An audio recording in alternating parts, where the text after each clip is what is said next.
దేవతల్లో గాని ఋషులలో గాని మనుష్యులలో గాని ఎవడెవడు ఆత్మను తెలుసుకున్నా వాడే ఆ పరబ్రహ్మమాయను అని శృతియు జ్ఞానికే ముక్తిని చెప్పుతున్నది. పరబ్రహ్మము ఎవరైతే తెలుసుకుంటారో వాడు అయిపోతాడు. ఇంకా తెలుసుకోవటం వేరు, అవటం అనేది లేదండి.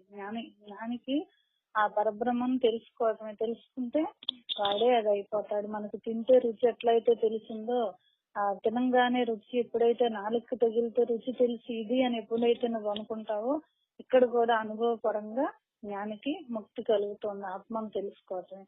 జీవ బ్రహ్మైక్యత్వ విజ్ఞానం, జీవ బ్రహ్మైక్య జ్ఞానం ఇందులకు బ్రహ్మసూత్రం చెప్తోంది.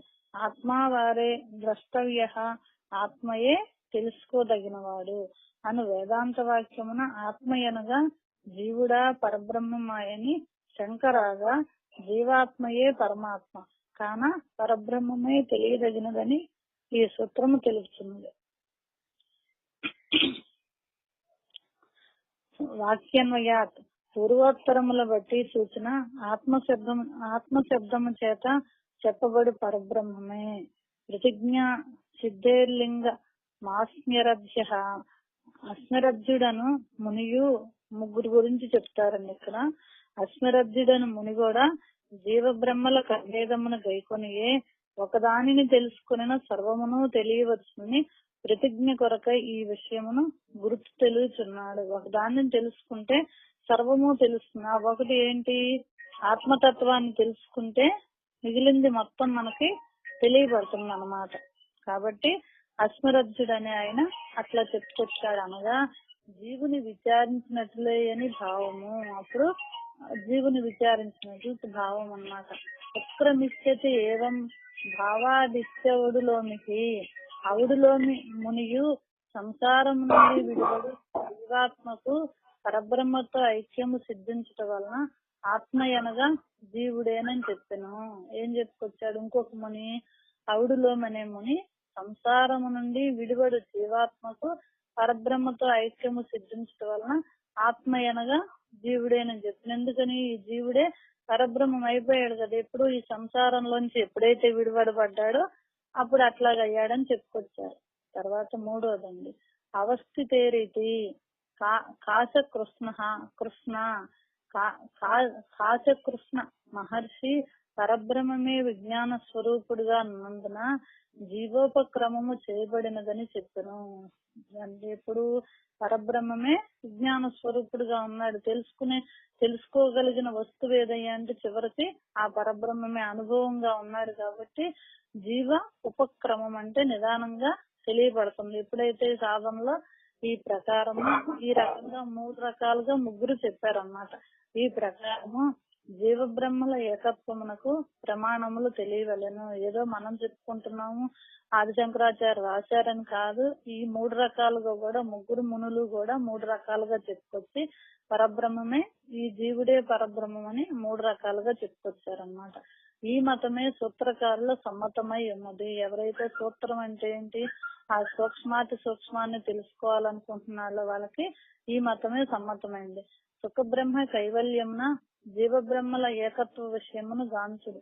జీవుడు బ్రహ్మం అంట, సుఖ బ్రహ్మ కైవల్యం అనేది ఉందండి. దాంట్లో ఏకత్వ విషయాన్ని చెప్తారు. అదే ఎట్లా? జీవుడు బ్రహ్మం అనట ఉపాసక భావం ఉండితే తన ఉపాసన చేత కాదు. ఇప్పుడు జీవుడు పరబ్రహ్మము కన్నా వేరగును. నేను ఇంకా దేన్నో ఉపాసన చేస్తున్నాను అనుకుంటే ఉపాసన చేసేవాడు వేరు, ఉపాసన వేరు అనేది ఎప్పుడైతే ఉందో అప్పుడు పరబ్రహ్మం వేరుగా ఉంటారు. కాబట్టి కార్యకారణ సంబంధం అన్నమాట. అక్కడ కారణం వేరు, కార్యం వేరు. ఇక్కడ కారణమే కార్యంలో కలుస్తుంది, కార్యమే కారణంలో కలుస్తుంది. కాబట్టి ఏకత్వ భావన ఇక్కడ. ఇంకా రెండోదండి, ఉపచారము చేతను కాదు. ఉపచారం అంటే ఎవరికో ఏదో సేవ చేస్తున్నాం అట్లాగూ కాదు. తనకు అన్యములకు వానికే ఉపచారం. తనకు వేరుగా ఉంటేనే మనం ఉపచారం చేస్తాం. కాబట్టి కావున జీవ బ్రహ్మ భేద బ్రహ్మ ఉపచార వాక్యము కాదు. ఇది కూడా జీవుడు బ్రహ్మకి కాదు. గౌడ న్యాయము వలన కాదు. గౌణం అంటే ఏంటి? గుణముల నిమిత్తం చేసుకుని చేసేది. కాబట్టి పురుషుని చూసి సింహమనట, సింహ పరాక్రమం అంటే పరాక్రమం అన్నందున పురుష సింహ ప్రయోగము గౌడము. అంటే ఇక్కడ కూడా తెచ్చి పెట్టుకున్నది ఏదైనా సరే. పురుషుని పురుషుడనట, సింహమును సింహమనట గౌణము కాదు, తెచ్చి పెట్టుకున్నది కాదు. అదేంటి, ఉన్నది ఉన్నట్టుగా చెప్పుకుంటున్నా. అలాగన జీవుడు పరబ్రహ్మమే, వేరు కాదు.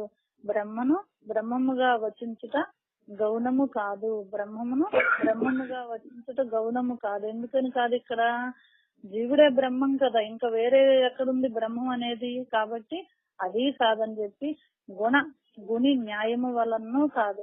ఎట్లా గుణి వేరు గుణం వేరు అనుకుంటే అట్లా న్యాయము వర్ణం నీల రూప వర్ణము కలువను వదలక అన్యోన్యముగా ఉన్నది. ఎట్లా కలువ పువ్వుకి ఎట్లా ఉంది, నీల రూపం అంటే నీలి రంగు ఉంది. ఎట్లా ఉందయ్యా అంటే పుట్టుకతోనే వచ్చింది అది, ఇది ఇక్కడ వేరుగా లేదు, నీల రూప వర్ణన అన్నమాట. అన్యోన్యముగా ఉంది, ఒకదానికి ఒకటి కలిసిపోయి ఉంది. అయినను గుణము వేరు గుణి వేరు కాన బ్రహ్మమే జీవుడు. జీవత్వ భ్రాంతి కల్పితము, బ్రహ్మము వేరుగా జీవుడు వేరుగా లేదు. ఎట్లా జీవభ్రాంతి, నేను జీవుడిని అనుకోవటమే కల్పితం. ఎట్లా కల్పితం అంటే మాయ ద్వారా కల్పితం. మమ మాయ అంటాడు గీతలో కృష్ణుడు, ఆయన మాయ ద్వారా కల్పితం. కాబట్టి బ్రహ్మం వేరు జీవుడు వేరుగా లేదు. అప్పుడే ఆయన మాయను ఎప్పుడైతే మనం తెలుసుకున్నామో జీవ బ్రహ్మకి అభేదం తెలియబడుతుంది. కార్యకారణ భావము చేతను కాదు, జీవుడు కార్యము పరబ్రహ్మము కారణమంతయు పశువుడు. పాలు రూపము మార్పు చెందుతోంది, పెరుగుగా మారుతోంది. రూపము చెడి అంటే ఆ రూపం మారిపోయి పెరుగుగా అవుతుంది. ఆ ప్రకారము బ్రహ్మ రూపము చెడి జీవుడు కాలేదు. కావున ఆరంభ పరిణామ కార్యకారణ వాదములను చెప్పుటకును వీలు లేదు. ఆరంభం మొదట్లేదు, పరిణామం లేదు, మార్పు చెందేది లేదు, ఏమీ లేదు. ఎప్పుడు కూడా ఒకటిగానే ఉంది ఆ పరమాత్మ తత్వం. మరేమనినా బింబ ప్రతిబింబ న్యాయమున జీవుడు బ్రహ్మమనుట సమంజసము. బింబము ప్రతిబింబ న్యాయం వలన ఏంటది, జీవుడు బ్రహ్మమనుట సమంజసము. అది అద్వైతము. అర్థమునందు జీవుడును బ్రహ్మము కన్నా వేరు కాదు. అర్థముందిన కదా ప్రతిబింబ వ్యవహారము. ఉపాధియే లేకుండా జీవుడు ఎక్కడ ఉన్నాడు, లేడని భావము. కనుక విచారించిన బ్రహ్మము తప్ప మరి ఒకటి లేదు. ఇదియే పరమార్థము. ఎప్పుడైతే మనకి కంటి దృష్టి చేత, మనకు వేమన పద్యం ఉంది, కంటి దృష్టి చేత కనునెల్ల విశ్వము దర్పణంబు చేత తన్నుగన్ను ఆత్మతత్వ మార్గం ఆరీతి కనవలే విశ్వదాభిరామ వినురవేమ అంటారు మనకు వేమన యోగి. కంటి దృష్టి చేత కనునెల్ల విశ్వము, మన ఈ చర్మ చక్షులతో ఈ విశ్వాన్ని చూస్తున్నాం. ఎట్లా చూస్తున్నాం, అది రిఫ్లెక్స్ అయ్యి మన కంటిలో కనిపిస్తోంది. అది లోపల మనకు అద్దానికి ఎట్లయితే వెనకాల కళాయి ఉంటుందో మన కంటిలో కూడా అది ఉండేటప్పటికి ఇదంతా చూస్తున్నాం. దర్పణంబు చేత తన్నుగను, ఈ విశ్వాన్ని ఏమో అట్లా చూస్తున్నాము. దర్పణాన్ని ఎట్లా చూస్తున్నాం, దర్పణంబు చేత తన్నుగను. దర్పణం అంటే అద్దంలో మన ప్రతిబింబాన్ని చూసుకుంటున్నాం. ఆత్మతత్వ మార్గం ఆరీతి కనవలే. ఆత్మతత్వ మార్గాన్ని ఆరీతి అంటే అక్కడేమో ఎదురుగుండా మనకి విశ్వం కనిపిస్తుంది, రిఫ్లెక్స్ అద్దంలో రిఫ్లెక్స్ అయ్యి ప్రతిబింబం కనిపిస్తుంది.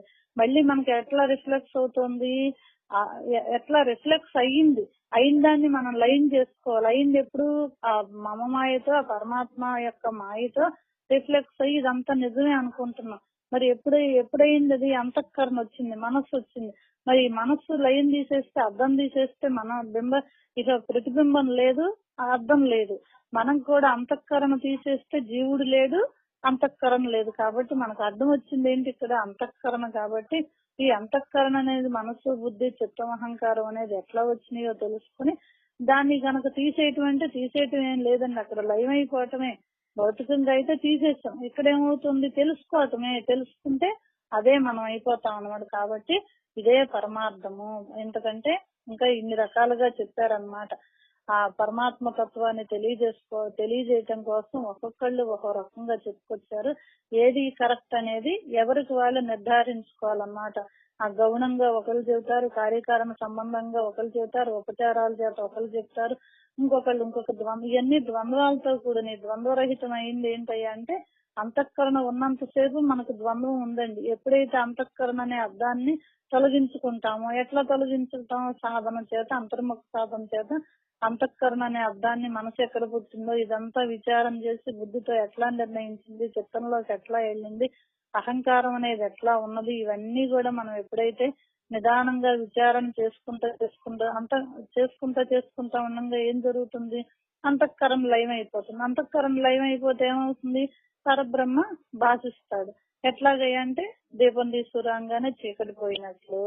కాబట్టి సమ్యక్ జ్ఞానం శృతేర్మతం, ఏకత్వ జ్ఞానమే వేద సమ్మతము అని చెప్పుడుచే ద్వైత ప్రతిపాదక శృతివాక్యములు అనేకములుండినను వానినన్నింటినీ సమన్వయపరుచుకున్న అద్వైత బోధక వాక్యము లేదు, ద్వైత బోధక వాక్యము లేదు. ఎప్పుడైతే ఈ శృతులు ఇవన్నీ ఎన్నో చెప్పినాయి, ఏకత్వ జ్ఞానమే వేదం కూడా చెప్పింది. అయితే మాత్రం ఏమైంది? వేదంలో రకరకాలుగా ఉన్నాయి, ఉపనిషత్తుల్లో చెప్పింది. ఉపనిషత్తులు ఎక్కడయ్యా అంటే వేదంలో అయ్యాయి. కాబట్టి వాటినన్నిటినీ సమన్వయపరుచుకుని ద్వైత బోధక వాక్యం లేదు. ఎప్పుడు సమన్వయం చేసుకోవాలి, అన్నిటినీ ఒక చోటకు తీసుకురావాలి. ఆ ఇనుమును అయస్కాంతం ఆకర్షించి ఎట్లయితే తన వైపుకు లాక్కుంటుందో అట్లాగే ఆ అయస్కాంతం లాంటిది పరమాత్మ తత్వానికి మొత్తం కూడా ఈ భావాలు గాని, కార్యకారణ సంబంధాలు గాని, ఉపాసనలు గాని ఏవైనా సరే వాటికి తీసుకొస్తే అప్పుడు ఏమవుతుంది? ద్వైత బోధన లేదు, ఉన్నది ఒకటే. ఆ ఉన్నది ఒకటే ఎట్లా తెలుసుకోవాలంటే ముందు ఎవరుంటే నువ్వు ఉన్నావని నిన్ను నువ్వు విచారించుకుంటే మిగిలింది మొత్తం శాస్త్రం అంతా నీ దగ్గరకు వస్తుంది. నిన్ను నువ్వు విచారించుకోకపోతే ఎంత శాస్త్రం చదివినా గానీ ఏం తెలియబడదని. కాబట్టి ద్వైత బోధక వాక్యం లేదు. ప్రబలము లగుట వలన జీవ బ్రహ్మ భేదమే అద్వైతము. ఎప్పుడైతే ఇదంతా తెలుసుకున్నావో, ప్రబలంగా నీకు అనుభూతి కలిగినప్పుడు జీవ బ్రహ్మల అభేదమే అద్వైతము. జీవుడు వేరు, బ్రహ్మం వేరు అనేది కాకుండా ఏకత్వ భావన ఉంటేనే అద్వైతం. ఇది ఏ పరమార్థం అని సిద్ధించుతున్నది. ఇందులకు విష్ణు గ్రంథమున ప్రమాణ వాక్యములు ఉన్నాయి. అద్వైతం పరమార్థోహి, అద్వైతమే నిజము. అద్వైతం భావయే బ్రహ్మ, సకల నిష్కలం సదా. ఎప్పుడును అద్వైత బ్రహ్మమునే భావించవలను. ఏం చెప్తోంది? ఎప్పుడు కూడా అద్వైత బ్రహ్మాన్నే భావిస్తే ఏమవుతుంది? తనకి మనస్సు ప్రశాంతం కలుగుతుంది, ఆనందం కలుగుతుంది. ఈ ద్వైత భావంలో ఉంటే అది వేరు ఇది వేరు అని ఎంతసేపు మనసు కొట్టుమిట్టాడి అటు ఇటు పరుగులు పెడుతూ ఉంటుంది. పరుగులు పెట్టకుండా ఉండాలంటే అద్వైత బ్రహ్మమైన ఆ పరమాత్మ తత్వాన్ని తెలుసుకోమని చెప్తున్నారన్నమాట. తద ఆత్మానాత్మ నో సమ్యక్ వివేక నైవ సిద్ధ్యతి, తతో వివేక కర్తవ్య ప్రత్యేగాత్మ సదాత్మను. ఎప్పుడైతే ఈ తత్వాన్ని తెలుసుకుంటున్నావో నువ్వు ఉపనిషత్తుల ద్వారా గురు సన్నిధిలో శ్రవణము చేసి, ఉపనిషత్తులు చదువుకుంటా గురు సన్నిధిలో శ్రవణం చేయాలండి. ఎందుకయ్యా అంటే నీకు అర్థం కానిది ప్రత్యక్షంగా గురువు చెబుతాడు. ఉపనిషత్తులు ఏం చెబుతాయి? ఎదురు తిరిగి చెప్పలేదు కదా, నువ్వు చదువుకోవటమే శాస్త్రాన్ని. గురువు అయితే ఏం చెప్తాడు? నీ సందేహాన్ని నివృత్తి చేస్తాడు. శ్రవణం చేస్తే నువ్వు గురువు చెప్పింది వింటూ ఉంటే నీకు ఏదన్నా అనుమానం కలిగితే నువ్వు ప్రశ్న వేస్తే ఆ ప్రశ్నకు సమాధానం చెబుతాడు గురువు. పుస్తకం చెబుతుందండి, ఎందుకని? పుస్తకం జడమైంది. ఎంత తత్వజ్ఞానం రాసున్నా పుస్తకం జడమైంది. గురువు ఎట్లాంటి వాడు? చైతన్య స్వరూపుడు. కాబట్టి గురు సన్నిధిలో శ్రవణం చేసి ఆత్మానాత్మల యొక్క సమ్యక్ విచారమును చేస్తేనే జీవభ్రాంతి తొలగి జీవ బ్రహ్మైక్య జ్ఞానము సిద్ధించును. అందుకని గురువు దగ్గర సమ్యక్ విచారణ చెయ్యాలి. చేస్తే ఏం జరుగుతుంది? జీవత్వ భ్రాంతి తొలగి జీవ బ్రహ్మైక్య జ్ఞానం కలుగుతుంది అన్నమాట. దానికి మనకి వేమనయోగ పద్యం ద్వారా తెలియజేస్తున్నారండి మనకి.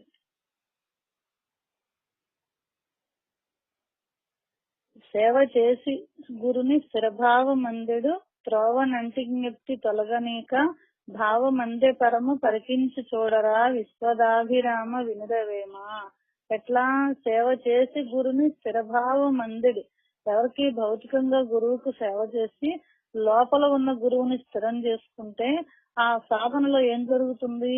త్రోవనంటి జ్ఞప్తి తొలగనీక. కనుక ఏదైతే దారి చెప్పారో గురువు ఆ దాన్ని త్రోవనంటి, దాన్ని అంటిపెట్టుకుని చెప్పిన దాన్ని జ్ఞప్తి తొలగనీక. నీకు ఏదైతే గుర్తు చెప్పారు కదా గురువు గారు, అప్పుడేం జరుగుతుంది? నీకు భావమందే పరము పరికించి చూడరా. నీ భావంలోనే భావాతీతమైన ఆ పరమాత్మని పరికించి చూస్తావు. నువ్వు పరికించంటే ఏంటి? విశాలమైన ఆ దృష్టితో. అంటే విశాలమైన దృష్టి అంటే ఏంటి? సూక్ష్మ దృష్టి. మరి అక్కడ విశాలం అంటే పెద్దది, సూక్ష్మం అంటే చిన్నది కదండి. అంటే ఎట్లాగా అంటే విశాలం అంటే దాన్ని పరికించి అంటే దాన్ని మనకి ఒక విషయం ఏదన్నా ఒక వస్తువు మనకు కనిపించకపోతే ఇది కాదు ఇది కాదు ఇది కాదు ఇక్కడ కాదు ఇక్కడ పెట్టింది ఇక్కడ కాదు ఇక్కడ పెట్టలేదు అని ఆ పెట్టిన చోట ఎప్పుడైనా గుర్తొస్తుందో మనకి ఇదే అనేటప్పుడు ఏమైంది అసూక్ష్మంలోకి వచ్చింది. ఇదే అనేటప్పటికి ముందేమైంది స్థూలంగా బాగా అంతా వెతికేటప్పటికి కనిపించేటప్పటికి ఏంటి ఒక చోట చిన్న చోట అయిపోయింది. అట్లాగే మనం కూడా ఈ పరమాత్మ తత్వాన్ని గురువుకు సేవ చేసి స్థిరభావం పొందాలి. ఎక్కడ ఆ లోపల అంతర్ముఖంలో స్థిరభావం పొంది గురువైతే చెప్పాడో ఆ త్రోవని తప్పకుండా ఉండి ఆ జ్ఞప్తిని తొలగనీయకుండా ఉంటే సాధన చేసుకుంటా విచారం చేసుకుంటా ఉంటే ఆ భావం అందే పరము పరికించి చూడరా నీకు ఆ భావంలోనే పరమాత్మ తత్వం అనుభూతి కలుగుతుందని మనకి వేమనయోగి చెప్తున్నారన్నమాట. తర్వాత అండి